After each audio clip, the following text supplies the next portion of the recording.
Jambo na karibu wapendwa wasikilizaji na watazamaji wa Congo Post News. Tunakaribisha tena katika matangazo yetu ya habari za jioni ya leo, ikiwa ni tarehe 19 mwezi wa 7 mwaka 2026. Ikiwa ni mara yako ya kwanza kufuatilia habari kupitia Congo Post News, hakikisha una subscribe, like, comment na kushare, na kwa lugha nyingine banasema unajiabone na comment vile vile una partager.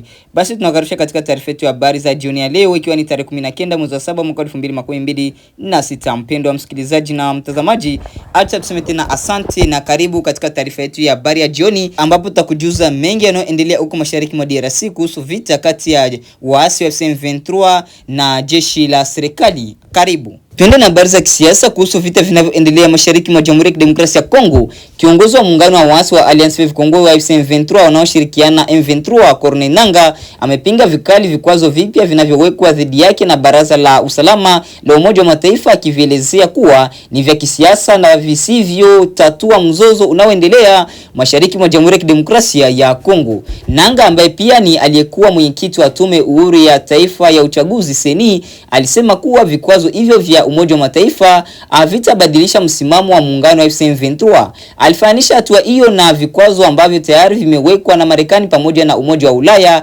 akisema havijazuia shughuli za harakati zake anazoziongoza.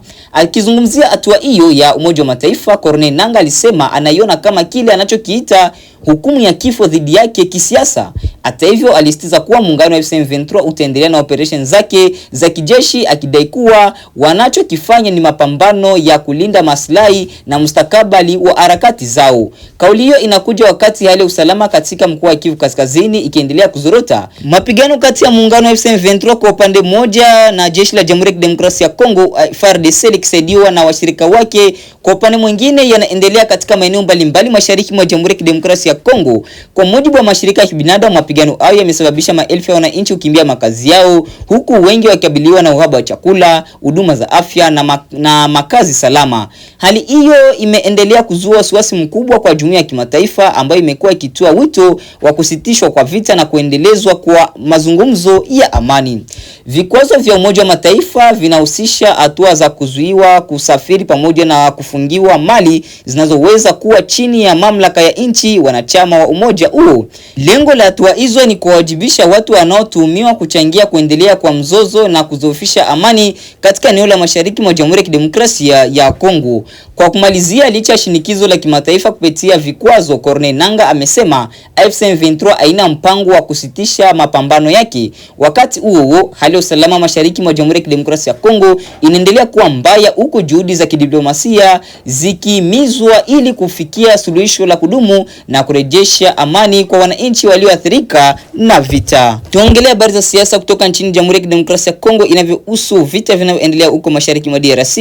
Rais wa Rwanda Paul Kagame ametoa kauli kali kuhusu hali ya usalama katika eneo la Maziwa Makuu, akisisitiza kuwa nchi yake iko tayari kujilinda ikiwa itakabiliwa na tishio lolote. Kauli hiyo imekuja wakati mvutano unaohusiana mzozo wa mashariki mwa Jamhuri ya Kidemokrasia ya Kongo unaohusisha waasi wa M23 ukiendelea kuzua wasiwasi katika eneo au katika ukanda huo. Akizungumza kuhusu kauli zinazotolewa dhidi ya kundi la M23, Kagame alisema kwamba baadhi ya matamshi yanayoelekezwa kwa waasi hao yanaonekana pia kulenga Rwanda. Kwa mujibu wa rais huyo, kauli za kutaka kuifuta M23 zinaweza kutafsiriwa kama dhamira ya kushambulia pia nchi ya Rwanda. Hata hivyo, Paul Kagame alisitiza kuwa hana nia kuchochea vita wala kutamani hali hiyo itokee. Alisema anatamani mzozo huo usifikie hatua ya mapambano makubwa, lakini ikiwa hali hiyo haitazulilika, Rwanda itakuwa tayari kujilinda pia. Kauli yake ilikuwa na ujumbe kwamba sitamani jambo hilo litokee, lakini likitokea na nishindwe kulizuia, naamini watatukuta tuko tayari. Matamshi hayo yanakuja katika kipindi ambacho uhusiano kati ya Rwanda na Jamhuri ya Kidemokrasia ya Kongo umeendelea kuwa na tahadhari kutokana na mzozo unaoendelea mashariki mwa nchi ya Jamhuri ya Kidemokrasia ya Kongo. Serikali ya Kinshasa imeendelea kuituhumu Rwanda kwa kuwaunga mkono waasi wa M23, madai ambayo Rwanda imekuwa ikiendelea kuyakanusha mara kwa mara. Kwa upande mwingine, juhudi za kikanda na kimataifa zinaendelea kutafuta suluhisho la kisiasa kupitia mazungumzo ya amani ili kumaliza mapigano yanayoendelea katika mikoa ya Kivu Kaskazini na Kivu Kusini. Viongozi wa nchi mbalimbali pamoja na mashirika ya kimataifa wanaendelea kusisitiza umuhimu wa mazungumzo badala ya kutumia nguvu ya kijeshi. Wachambuzi wa masuala ya usalama wanaonya kuwa kauli za viongozi zina uzito mkubwa katika mazingira yenye mvutano, hivyo wanasitiza umuhimu wa kuendelea na diplomasia ili kuepusha ongezeko la taharuki katika ukanda wa maziwa makuu. Kwa kumalizia, kauli ya Rais Paul Kagame inaonyesha msimamo wa Rwanda kuhusu swala la usalama wa taifa, huku ikisitiza kuwa nchi hiyo haitafurahia kuingia kwenye mzozo, lakini itakuwa tayari kujilinda iwapo itahisi usalama wake unatishiwa. Wakati huo, matumaini yanaendelea kuelekezwa kwenye mazungumzo ya amani ili kupata suluhisho la kudumu kwa mgogoro unaoendelea mashariki mwa Jamhuri ya Kidemokrasia ya Kongo. Tuende na habari kutoka huko Katanga ambako jeshi la polisi la Jamhuri ya Kidemokrasia ya Kongo PNC likishirikiana na jeshi la FARDC pamoja na vyombo vingine vya ulinzi na usalama limeendesha operation maalum ya msako katika mtaa wa Kasapa jijini Lubumbashi, ambako zaidi ya watu 100 wamekamatwa kwa tuhuma mbalimbali zinazohusiana uhalifu. Operation hiyo ilifanyika ikiwa na sehemu ya mpango wa kitaifa unaojulikana kama Operation Ndobo, unaolenga kupambana na ongezeko la vitendo vya uhalifu na kurejesha hali ya usalama katika maeneo mbalimbali ya nchi. Kwa mujibu wa mamlaka za usalama, miongoni wa waliokamatwa wamo wanawake 6, huku wengine wakiwa wanaume wanaoshukiwa kuhusika katika makundi ya kihalifu au shughuli zinazotishia usalama wa raia. Mbali na kuwakamata watuhumiwa hao, vikosi vya usalama vilifanikiwa pia kukamata silaha 3 aina ya AK-47 ambazo ni bunduki za kivita zinazoweza kutumika kufanya mashambulizi makubwa. Operation hiyo ilisababisha kukamatwa kwa silaha mbalimbali za jadi kama vile mapanga na visu, pamoja na sare za vifaa vinavyofanana na vile vinavyotumiwa na jeshi la polisi. Vifaa hivyo vinashakiwa kutumiwa na wahalifu kujifanya askari ili kuwatishia au kuwagalai wananchi katika kutekeleza uhalifu. Maafisa wa usalama walikamata pia madumu yaliokuwa na bombe haramu ambazo mara nyingi huhusishwa na ongezeko la vitendo vya uhalifu na uvunjifu wa amani katika baadhi ya maeneo ya mji wa Lubumbashi. Mamlaka zimeeleza kuwa watu wote waliokamatwa hawatasabiwa moja kwa moja kuwa na hatia. Kwanza watafanyiwa uchunguzi wa kina ili kubaini waliohusika na makosa ya jinai ya wale ambao hawana uhusiano na vitendo hivyo. Baada ya mchakato huo wa uchunguzi, watakaobainika kuwa na kesi watafikishwa mbele ya vyombo vya sheria na hatua zaidi za kisheria zitachukuliwa. Wananchi wa eneo la Kasapa wameeleza matumaini kwamba operation kama hizi zinaendelea kufanyika ili kupunguza vitendo vya uhalifu na kuimarisha usalama wa maisha ya wananchi na mali zao. Kwa ujumla, operation hii inaonyesha azma ya serikali ya Jamhuri ya Kidemokrasia ya Kongo ya kuendelea kuwasaka wahalifu, kuondoa silaha haramu mikononi mwa raia na kuhakikisha sheria inafuatwa kwa lengo la kulinda usalama wa wananchi. Tuendelee na habari za vita vya mashariki mwa Jamhuri ya Kidemokrasia ya Kongo, ambako maelfu ya wakimbizi wa Jamhuri ya Kidemokrasia ya Kongo wanaoishi katika kambi ya Musenyi nchini Burundi wameendelea kutoa wito wa kurejeshwa kwa amani nchini mwao ili waweze kurudi nyumbani baada ya miaka ya kuishi uhamishoni. Kwa mujibu wa taarifa kutoka kambini humo, wanawake, wanaume na watoto wameeleza kuwa ndoto yao kubwa si kuendelea kuishi kambini, bali ni kurejea katika makazi yao na kuanza upya maisha yao kwa usalama na heshima. Katika ujumbe wao, wakimbizi hao wameshukuru serikali na wananchi wa Burundi kwa kuwapa hifadhi tangu walipokimbia mapigano yaliyoibuka mashariki mwa Jamhuri ya Kidemokrasia ya Kongo. Hata hivyo, wamesema msaada wanaohitaji zaidi ni kurejea kwa amani katika nchi yao. Kwa sauti ya pamoja, wakimbizi hao wametoa wito kwa jumuiya ya kimataifa kuongeza juhudi za kutafuta suluhisho la kudumu la mgogoro unaoendelea mashariki mwa Jamhuri ya Kidemokrasia ya Kongo ili waweze kurejea makwao nyumbani kwa hiari, kwa usalama na kwa heshima. Mgogoro wa muda mrefu katika majimbo ya Kivu Kaskazini, Kivu Kusini na Ituri umeendelea kusababisha maelfu ya raia kukimbia makazi yao kutokana na mapigano kati ya vikosi vya serikali na makundi mbalimbali yenye silaha. Hali hiyo imewalazimu wengi kutafuta hifadhi katika nchi jirani ikiwemo Burundi. Mashirika ya kibinadamu yamekuwa yakisisitiza kuwa kurejea kwa wakimbizi kunapaswa kufanyika itafanyika pale tu hali ya usalama itakapokuwa imerejea na mazingira yatakapokuwa salama kwa wananchi kuishi tena katika maeneo yao. Kwa wakimbizi wa Musenyi, matumaini yao yaendelea kubaki kwenye jambo moja kuu, kuona amani na rejea nchini mwao ili waweze kuungana tena na familia zao, kurejea mashambani, shuleni, katika biashara zao na kujenga upya maisha yao. Huo ndio wito unaendelea kusikika katika kambi ya Musenyi nchini Burundi, kwamba amani ndio ufunguo wa kurejesha matumaini ya maelfu ya Wakongo waliolazimika kuishi uhamishoni. Baada ya kusikiliza matangazo yetu mbalimbali kutoka nchini Jamhuri ya Kidemokrasia ya Kongo, mpendwa msikilizaji na mtazamaji, basi acha niukaribishe katika taarifa yetu ya habari ya kimataifa ili upate kujua nini kinachoendelea pembe zote za dunia. Karibu. Naam, karibu msikilizaji wa Deutsche Welle pote pale ulipo. Mimi naitwa Mohamed Khalef na hiki ni Kinaga Ubaga. Kwa mara nyingine tena tunakwenda visiwani Zanzibar kuangalia hali ya kisiasa na mwenendo wa mambo ambavyo ulivyo. Wiki iliyopita vyama viwili vikubwa visiwani humo, kwa maana ya chama kilicho madarakani CCM na chama kikuu cha upinzani ACT Wazalendo, vilisaini makubaliano au tuseme tamko la pamoja kwenda kwenye maridhiano, na ambayo yanaweza pia kuibua uundwaji wa serikali ya umoja wa kitaifa. Tunazungumza na mwenyekiti wa chama cha ACT Wazalendo, Othman Masoud Othman, ambaye yeye alikuwa anaongoza timu ya upande wa chama chake kwenye mazungumzo haya. Bwana Othman Masoud, karibu sana kwenye Kinaga Ubaga. Asante sana, nashukuru kwa kupata fursa hii tena kuzungumza na wenzetu kwa kupitia njia hii, kwa kupitia kwetu. Labda la mwanzo kabisa, Mheshimiwa Othman Masoud Othman, waeleze wasikilizaji hapa kipi hasa kilikubaliwa baina yenu panapohusika yale ambayo mmeyasaini kuelekea kukwamua mkwamo wa kisiasa wa Zanzibar, kwa sababu mpaka siku ya Alhamisi mliposaini tamko la pamoja ilionekana kama ni jumla jamala hivi, lakini kwa undani hasa kipi kilichomo katika makubaliano yenu?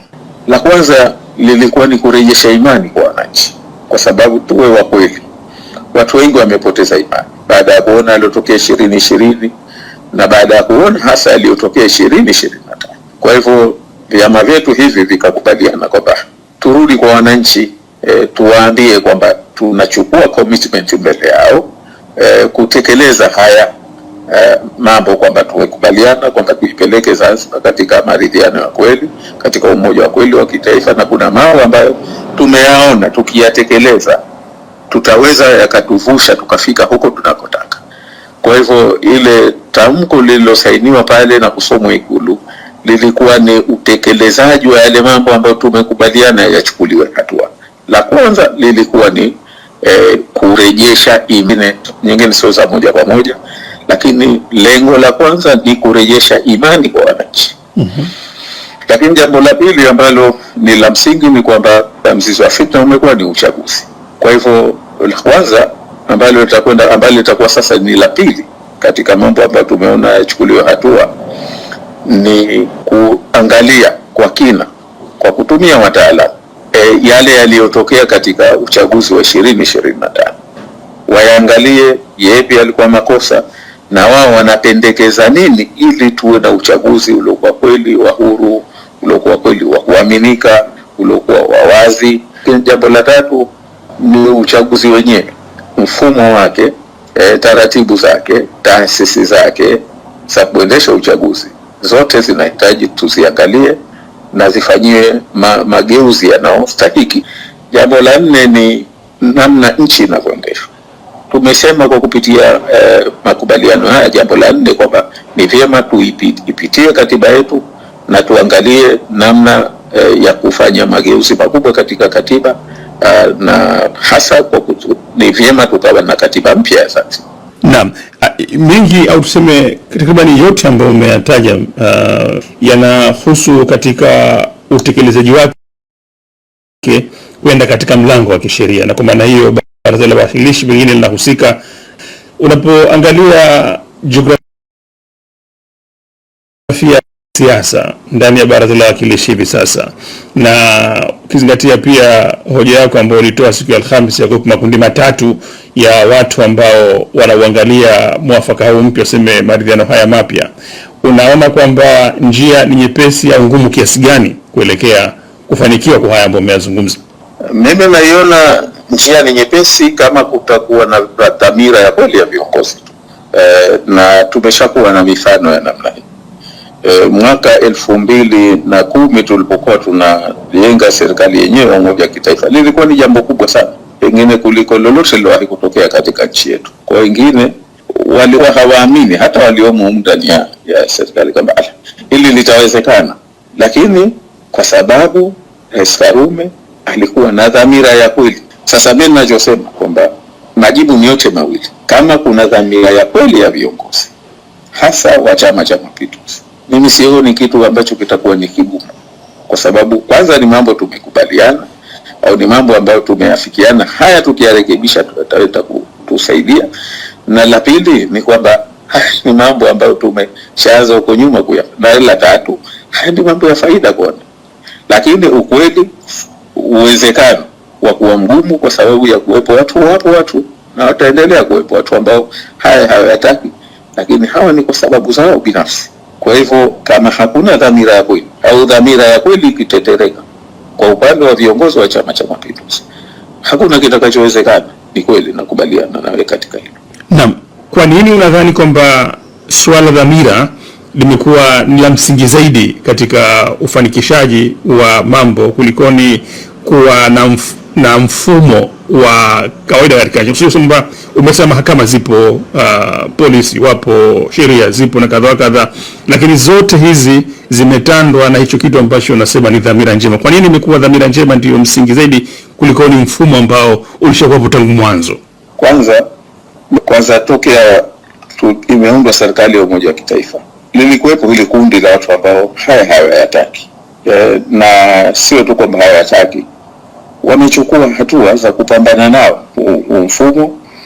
Kuna ambao wengine wamekuwa jasiri zaidi, wamesema hadharani wao hawakubali hili, na mpaka leo ninapokuambia na niwaambia wananchi kwamba mpaka leo, na watu wanajua nchi yetu hii uzuri wake, tunajuana kwamba mpaka leo kuna watu ambao ni viongozi wana nyadhifa wanasema hadharani, au tuseme wanasema kwenye vikao vikubwa kwamba ilikuwa ni makosa, ili ilikuwa kosa la fulani, kwa nini akaruhusu kuwa na serikali ya umoja wa kitaifa. Sasa haya yamekuwepo, na baadhi ya viongozi pengine labda yamewazidi nguvu mpaka wamefika pahala wameona kwamba wanakubaliana na, ama pengine kwa maslahi tu ya kisiasa, kwa sababu usipoyatekeleza haya mwingine anafaidika nayo. Ukiyatekeleza haya, ukileta usawa, ukisimamia haya, sasa sauti ya wananchi ndio inasimama wanavyotaka wananchi. Kwa hiyo mimi nadhani la kwanza, sababu ya msingi ni kwamba dhamira ni muhimu, kwa sababu bila ya dhamira mfumo hauwezi kufanya kazi. Nafahamu kwamba wewe binafsi umekosolewa, pengine hata watu kutoka ndani ya chama chako, kwamba umekuwa kigingi, umekuwa kikwazo cha kufikiwa kwa makubaliano hasa ya kuingia kwenye serikali ya umoja wa kitaifa. Kipi kimefanya mchakato huu ambao umeenda nao kwa muda miezi 8 uwe mrefu kiasi hiki, na kwa nini wewe, kama ni kweli umekuwa mzito, uzito wako ulikuwa ni upi hasa? Sio la kweli kabisa. Kupeleka jina la makamu wa kwanza wa rais kwanza si mamlaka ya Othman Masoud wala mwenyekiti wa chama, ni mamlaka ya kamati ya uongozi wa chama ambayo mwenyekiti wake ni kiongozi wa chama.